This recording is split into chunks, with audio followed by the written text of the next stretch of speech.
You are watching the channel By the Way Cousins. My previous lecture was about classification of organic compounds and I hope that आपने देख लिया होगा वो lecture. तो अब आज न्यू लेक्चर की तरफ चलते हैं, that is functional groups. Definition सबसे पहले क्लियर कर लेते हैं. फंक्शनल ग्रुप्स की डेफिनेशन क्या होती है और इनको पढ़ना क्यों जरूरी होता है. सबसे पहले डेफिनेशन पढ़ते हैं. A functional group is an atom और group of atoms in a molecule that gives characteristics properties to the molecule. अच्छा, क्या होता है कि फंक्शनल ग्रुप जो होता है या तो वो एक सिंगल एटम होगा या फिर वो ग्रुप ऑफ एटम्स होंगे. वो सिंगल एटम या फिर वो ग्रुप ऑफ एटम्स मिलकर एक फंक्शनल ग्रुप बनाते हैं जो कि किसी मॉलिक्यूल के साथ अटैच होते हैं और फिर मॉलिक्यूल को उसकी कैरेक्टरिस्टिक प्रॉपर्टीज देते हैं. वो मतलब जो मॉलिक्यूल के अंदर कोई एटम या कोई ग्रुप ऑफ एटम्स लगे हुए होंगे एज अ फंक्शनल ग्रुप, तो वो उस मॉलिक्यूल की कैरेक्टरिस्टिक्स बताएंगे कि वो मॉलिक्यूल है कैसा, वो पोलर है, नॉन पोलर है, किस तरह का मॉलिक्यूल है, उसकी प्रॉपर्टीज क्या होनी चाहिए, उसके केमिकल रिएक्शंस क्या होंगे, उस सारे केमिकल रिएक्शंस वगैरह जो कुछ भी होगा उस मॉलिक्यूल के अंदर वो सब बेस करेगा फंक्शनल ग्रुप के अंदर, फंक्शनल ग्रुप के ऊपर. जिस तरह का फंक्शनल ग्रुप होगा उस तरह की उसकी कैरेक्टरिस्टिक्स और प्रॉपर्टीज होंगी और उसी तरह की जो रिएक्शंस है वो देगा. इसके अलावा why is functional group important. अच्छा, फंक्शनल ग्रुप इम्पोर्टेंट क्यों होता है, हम फंक्शनल ग्रुप के बारे में क्यों पढ़ते हैं, इसकी स्टडी क्यों की जाती है, इसका एक अलग से टॉपिक क्यों दिया हुआ है. Functional groups serve as basis for nomenclature naming of organic compounds. अच्छा, क्या होता है कि फंक्शनल ग्रुप सब मॉलिक्यूल्स का अलग अलग नहीं होता. We have millions of organic compounds. जो हमारे पास मिलियंस ऑफ ऑर्गेनिक कंपाउंड्स है, सबका अगर अलग अलग फंक्शनल ग्रुप होता है तो हमारे लिए बहुत डिफिकल्ट टास्क था कि हम हर एक फंक्शनल ग्रुप को अलग अलग करके पढ़ते हैं. बल्कि क्या होता है कि फंक्शनल ग्रुप बहुत सारे एलिमेंट्स का सेम होता है. तो जो सेम एलिमेंट्स का फंक्शनल ग्रुप होता है उनकी प्रॉपर्टीज भी सेम होती हैं. तो इससे हमारे लिए आसानी हो जाती है कि फंक्शनल ग्रुप की सिर्फ प्रॉपर्टीज पढ़ लें हम लोग. तो जिस ग्रुप के अंदर, जिस मॉलिक्यूल के अंदर वो फंक्शनल ग्रुप लगा हुआ होगा तो मतलब उसकी प्रॉपर्टीज उसी फंक्शनल ग्रुप की जैसी होंगी जो हमने पढ़ा था. जैसे फॉर एग्जाम्पल ये OH है जो कि अल्कोहल का फंक्शनल ग्रुप है. अगर हम इसकी सारी प्रॉपर्टीज पढ़ लें और ये अगर अल्कोहल का ग्रुप हमें किसी भी मॉलिक्यूल के साथ लगा हुआ नजर आ जाए तो हमें पता चल जाएगा कि हमने जो अल्कोहल की प्रॉपर्टीज पढ़ी थी तो उस मॉलिक्यूल की भी बिल्कुल वही प्रॉपर्टीज हैं.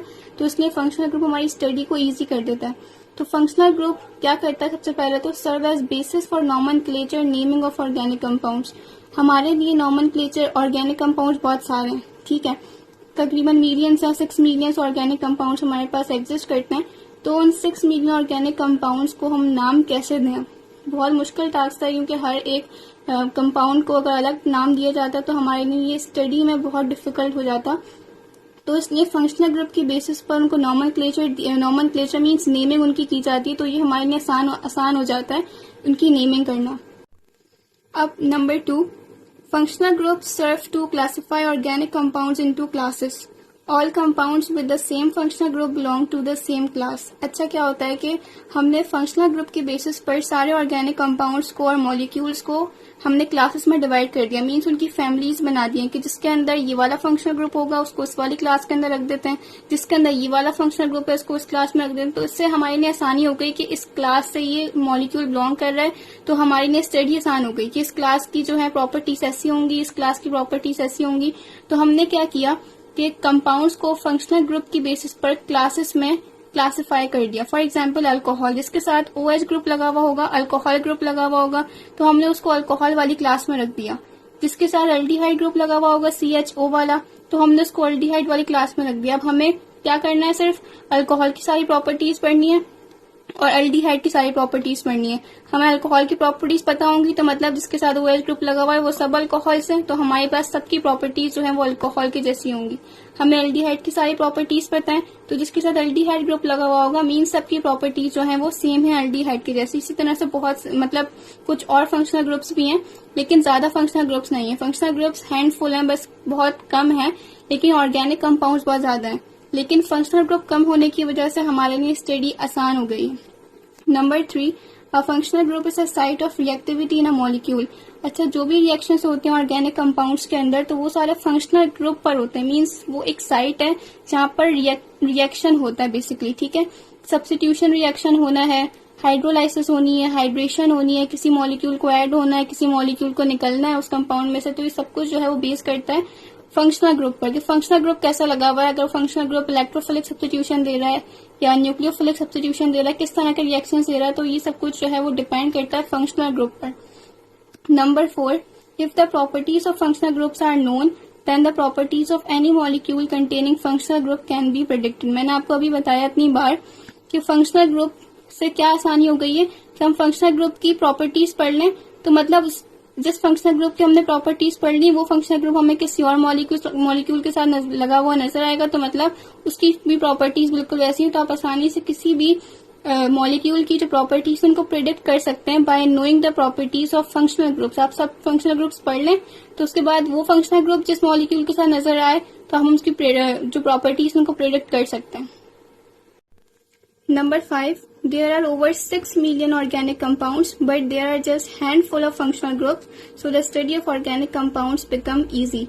हमारे पास मिलियंस ऑफ ऑर्गेनिक कंपाउंड्स हैं, लेकिन फंक्शनल ग्रुप हमारे पास कितने हैं? सिर्फ हैंडफुल ऑफ हमारे पास फंक्शनल ग्रुप्स हैं और मिलियंस ऑफ ऑर्गेनिक कंपाउंड्स हैं। तो आप खुद सोचें कि मिलियन ऑफ ऑर्गेनिक कंपाउंड्स को पढ़ना ज्यादा आसान है या फिर सिर्फ हैंडफुल ऑफ फंक्शनल ग्रुप्स को पढ़ना ज्यादा आसान है।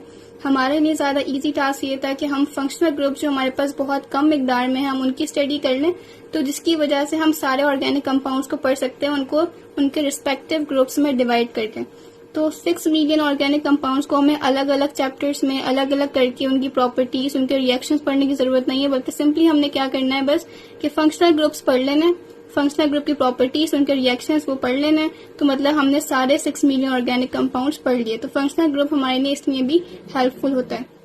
Number 6, the functional group determines the basic chemistry of an organic compound while the alkyl group has an effect on its physical properties। Functional group determine करता है उसकी बेसिक केमिस्ट्री के वो मॉलिक्यूल है कैसा, ठीक है, उसके रिएक्शंस किस तरह के होने हैं, उसकी प्रॉपर्टीज क्या है, ये सब कुछ डिपेंड कर रहा है फंक्शनल ग्रुप पर। लेकिन उसके साथ जो अल्काइल ग्रुप्स लगे हुए होते हैं, फॉर एग्जाम्पल एक एग्जाम्पल ले लेते हैं अल्कोहल की। फॉर एग्जाम्पल ये है इथाइल अल्कोहल। तो अब इथाइल अल्कोहल की प्रॉपर्टीज कैसी हैं, इसके रिएक्शंस कैसे होने हैं, वो सब डिपेंड कर रहा है इसके फंक्शनल ग्रुप पर, ठीक है। लेकिन इसके साथ ये जो अल्काइल ग्रुप्स लगे हैं, इन अल्काइल ग्रुप्स का क्या काम है? ये अल्काइल ग्रुप्स इंडिकेट करते हैं इसकी फिजिकल प्रॉपर्टीज। फिजिकल प्रॉपर्टीज में उसका बॉइलिंग पॉइंट आ जाता है, उसकी सॉल्युबिलिटी आ जाती है, उसके वेपर प्रेशर आ जाता है। तो ये सब कुछ डिपेंड कर रहा है उसके अल्काइल ग्रुप्स पे। मीन्स फिजिकल प्रॉपर्टीज किस पर डिपेंड कर रही है? Physical properties.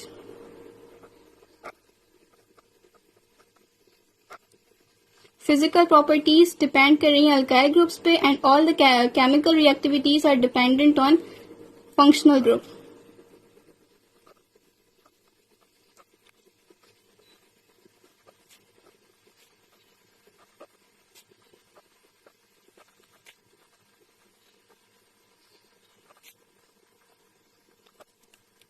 Functional group tells about chemical reactivity कि उस ग्रुप की केमिकल रिएक्टिविटी कैसी होगी, केमिकल बेसिस, उसकी केमिस्ट्री कौन बता रहा है? फंक्शनल ग्रुप बता रहा है, जबकि उसके साथ जो अल्काइल ग्रुप्स लगे हैं वो बता रहे हैं हमें फिजिकल प्रॉपर्टीज कि उसके boiling point, solubility, melting point, vapour pressure, ये क्या होगा।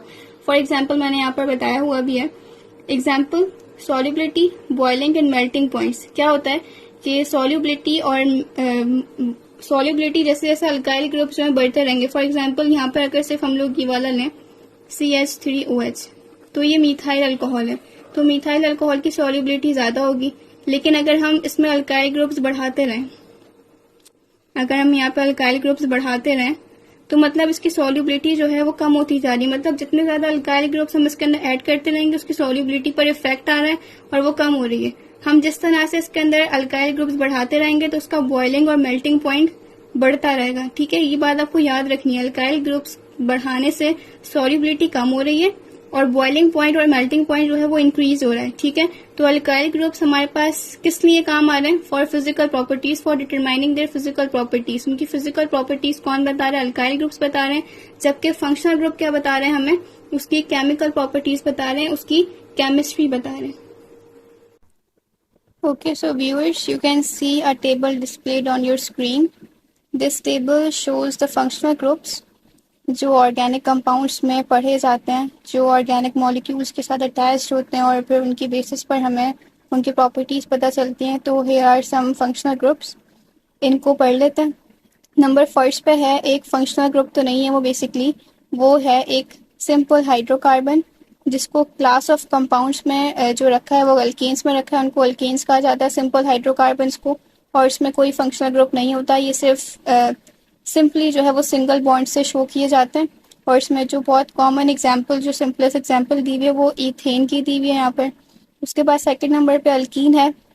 तो अल्कीन का फंक्शनल ग्रुप जो होता है वो डबल बॉन्ड होता है, और डबल बॉन्ड की बेसिस पर जो है वो डिसाइड किया जाता है कि अल्कीन की प्रॉपर्टी क्या होनी चाहिए। इसकी सिंपलेस्ट एग्जांपल यहाँ पे इथीन दी हुई है। अल्काइन आ जाता है थर्ड नंबर पे, and it's represented by triple bond. Triple bond की बेसिस पे हम डिसाइड करते हैं कि इसकी प्रॉपर्टीज क्या होनी चाहिए। It's the functional group of alkyne, और इसकी एग्जांपल में दिया हुआ है ethyne. Now on the fourth number we have alkyl halides. Alkyl halides are halo means fluoro, chloro, bromo, iodo means all the halogens जो हैं वो functional groups होते हैं, वो किसी भी organic compounds के साथ अटैच होंगे तो वो alkyl halides वाला functional group कहलाता है, चाहे वो फ्लोरो हो, क्लोरो हो, ब्रोमो हो, आयोडो हो, सब मिलकर अल्काइल हैलाइड्स एक क्लास ऑफ कंपाउंड्स उसमें क्लासिफाई किए गए हैं। उनकी बेसिस पर इस फंक्शनल ग्रुप की प्रॉपर्टीज बताई जाती हैं। इसमें जो है वो मिथाइल अल्कोहल एक एग्जांपल के तौर पर आपको दिखाया हुआ है। उसके बाद है अल्कोहल और अल्केनोल। अल्कोहल को अल्केनोल भी कहा जाता है क्योंकि बेसिकली अल्कोहल का जो लास्ट वाला सुफिक्स होता है ना, ओल, वो हम यूज करते हैं अल्केन्स के साथ, और इसकी नॉमेनक्लेचर में भी हम ओल यूज करते हैं जस्ट, ठीक है। तो यहाँ पे इसका नाम अल्केनोल भी हो सकता है। इसके अंदर फंक्शनल ग्रुप क्या होता है, हाइड्रोक्साइल ग्रुप होता है, ओएच ग्रुप होता है, उसकी एग्जांपल लिखी हुई है इथेनॉल। उसके बाद अमाइन आ जाता है, अमाइनो ग्रुप NH3 NH2, इसकी एग्जांपल दी हुई है यहाँ पे। नाउ इमाइंस, इमाइंस का फंक्शनल ग्रुप होता है इमाइनो ग्रुप, जो रिप्रेजेंट किया जाता है NH से। उसके बाद ईथर आ जाता है, ईथर को रिप्रेजेंट किया जाता है सिंगल O के साथ, और ये O जो होता है वो कार्बन के बीच में प्रेजेंट होता है, ठीक है। ये कॉर्नर पर नहीं होगा, लाजमी है कि ईथर का जो फंक्शनल ग्रुप है वो दो कार्बन के बीच में प्रेजेंट हो। उसके बाद अल्डिहाइड और अल्केनल, अगेन अल्केनल का सिर्फ सुफिक्स लिया जाता है नेमिंग के लिए, तो अल जो है वो सारे कंपाउंड्स के साथ ऐसा नेमिंग यूज किया जाता है, तो उसका दूसरा नाम अल्केनल भी है। अब इसके साथ हम मीथेनल लगा दें, इथेनल लगा दें, जो भी कार्बन हो, जितने भी कार्बन हो उसके बेसिस पर हम उसको नाम दे देते हैं, तो इसलिए अल्डिहाइड को अल्केनल भी कहा जाता है। इसके ग्रुप का नाम होता है formyl group, and it's CHO। C carbon जो है वो फंक्शनल ग्रुप होता है, और इसके साथ डबल बॉन्डेड ऑक्सीजन प्रेजेंट होता है और हाइड्रोजन प्रेजेंट होता है, और ये जो है वो लास्ट चेन के लास्ट में आता है। ये चेन के बीच में जिस तरह से ईथर ऊपर था, दो कार्बन के बीच में लगा हुआ था, तो अल्डिहाइड के अंदर ये लाजमी होता है कि चेन के लास्ट में प्रेजेंट हो, बीच में नहीं हो सकता ये, ठीक है। उसके बाद है कीटोन और अल्केनोन। अगेन इसका सुफिक्स यूज किया जाता है एज अ नोन, तो इसलिए इसका एक और नाम है अल्केनोन। इसका जो फंक्शनल ग्रुप होता है वो कार्बोनाइल होता है, दैट इज CO। और CO भी लाजमी होता है कि दो R मीन्स दो कार्बन के बीच में प्रेजेंट हो। तो उसके बाद है कार्बोक्साइल ग्रुप। कार्बोक्साइल ग्रुप को अल्केनोइक एसिड भी कहा जाता है, कार्बोक्साइलिक एसिड, और इसका ग्रुप होता है कार्बोक्साइल ग्रुप। और इसमें आ जाते हैं एलिमेंट COOH, COOH, और ये भी जो है एल्डिहाइड की तरह चेन के लास्ट में प्रेजेंट होता है, ये भी चेन के बीच में नहीं हो सकता। उसके बाद है यहाँ पर एसिड हैलाइड। एसिड हैलाइड को कार्बोक्साइल ग्रुप से ही ड्राइव किया जाता है। ये अब जब आगे आप कार्बोक्साइल ग्रुप का चैप्टर पढ़ेंगे तो आपको पता चलेगा कि एसिड हैलाइड और ये एसिड अमाइड और उसी तरह से ईस्टर, ये सब जो है वो डेरिवेटिव्स हैं कार्बोक्साइल ग्रुप के। तो ये कार्बोक्साइल ग्रुप से ही मिलकर बनते हैं, लेकिन इनको एज अलग से फंक्शनल ग्रुप भी इनको यहाँ पे दिखाया हुआ है, क्योंकि ये अलग फंक्शनल ग्रुप होते हैं। ड्राइव तो ये कार्बोक्साइल ग्रुप से होते हैं, लेकिन ये होते हैं अलग फंक्शनल ग्रुप्स हैं। तो एसिडल्डिहाइड का जो फंक्शनल ग्रुप होता है वो COX। अब X की जगह जो है वो कोई भी हैलाइड ग्रुप आप रख सकते हैं, जैसे हैलाइड ग्रुप मैंने आपको ऊपर दिखाया था हेलो, हेलो के अंदर फ्लोरो, क्लोरो, ब्रोमो, आयोडो कोई भी आ सकता है। तो यहाँ पे आप X की जगह फ्लोरीन रखें, क्लोरीन रखें, ब्रोमीन रखें, आयोडीन रखें, कुछ भी आ सकता है यहाँ पे एसिड हैलाइड के अंदर। बस यहाँ पर क्या होता है कि CO और X मीन्स हैलाइड ग्रुप और CO कार्बोनाइल ग्रुप होता है एसिड हैलाइड के अंदर। उसके बाद एसिड अमाइड है, ये बिल्कुल उस ऊपर वाले की तरह है, एसिड हैलाइड की तरह, बस इसमें क्या होता है कि CO के साथ NH2 मीन्स अमाइड ग्रुप लगा हुआ होता है, जो इसकी बेसिस है फंक्शनल ग्रुप की। उसके बाद ईस्टर है, ईस्टर के अंदर ये भी बीच में प्रेजेंट होगा हमेशा, दो एलिमेंट्स के, या तो हाइड्रोजन और कार्बन के बीच में होगा या फिर दो कार्बन के बीच में होगा।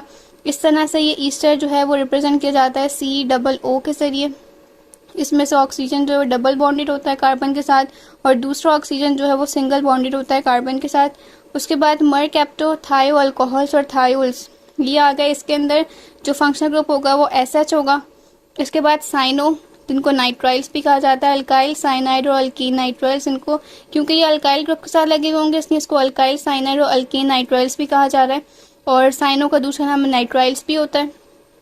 तो इसका जो फंक्शनल ग्रुप होता है वो CN होता है, और CN एक दूसरे के साथ ट्रिपल बॉन्डेड होते हैं। ये इसका फंक्शनल ग्रुप है साइनो का और नाइट्राइल का। उसके बाद नाइट्रो कंपाउंड्स, इसका फंक्शनल ग्रुप होता है nitro and that is NO2। तो NO2 में जो O होता है वो डबल बॉन्डेड होता है नाइट्रोजन के साथ, सेकंड वाला O जो है वो सिंगल बॉन्डेड प्रेजेंट होता है। तो this is the basis of functional group of nitro compounds. So this was all about the functional groups. I hope आपको समझ आया होगा। If still you have any question then you can ask, I will answer you. Thank you so much.